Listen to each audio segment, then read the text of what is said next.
Hi, I'm Carly, Hi, I'm Hannah. and we're going to be talking about the biomechanical analysis of a volleyball pass today.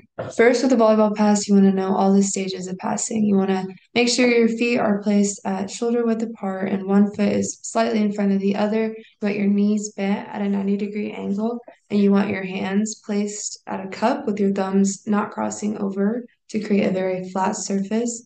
Your arms need to be at about a 45-degree angle of the floor, and you just want to create a very flat contact with your arms, making sure that they're completely straight out. So now that you know the basic concepts of the pass in volleyball, we're going to compare each other's pass. First is my pass,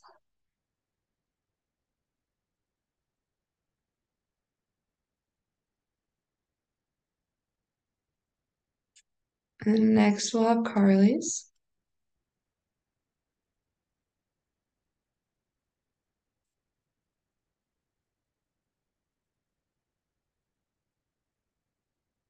Okay.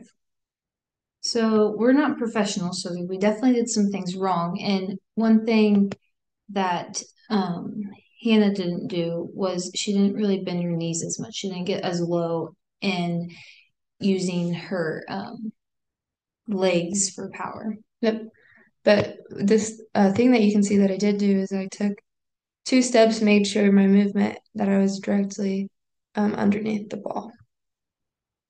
And then on Carly's, you can see that she did get down or she got down in a lower squat, ready to prepare for the ball, but she didn't. She only took one step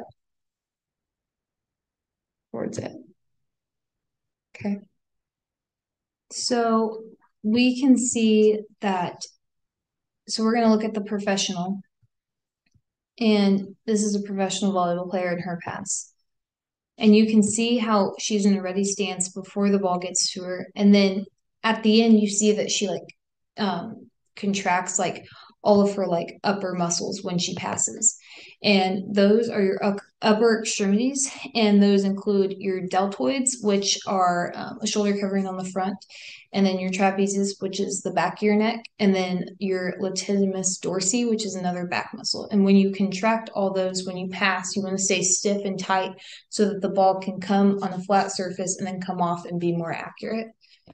And while using that is super important to like also have power and to be like stable, you want to use your lower extremities, which is your legs. And there's four like main muscle groups that you use, and it's the gastrocnemius, which is a calf muscle, your tensor fasciae latae, which is a thigh muscle, and then your rectus femoris, which is another thigh muscle, and then your tibialis anterior, which is the front of your calf, so like a muscle near your shin.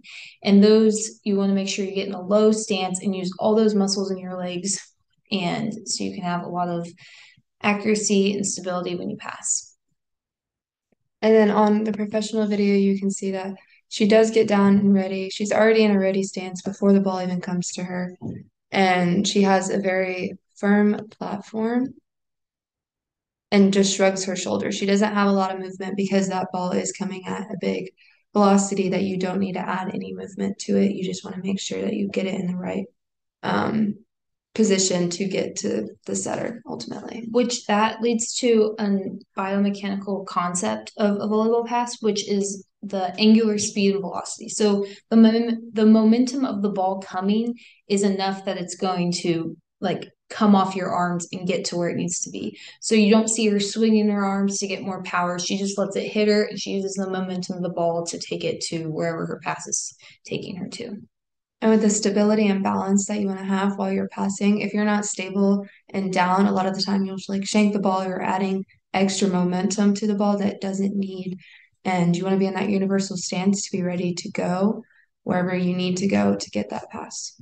And so, yeah, one thing that we can definitely improve on that we can see that the professional already does is being ready prior to the ball getting to us and shrugging those shoulders and staying stiff.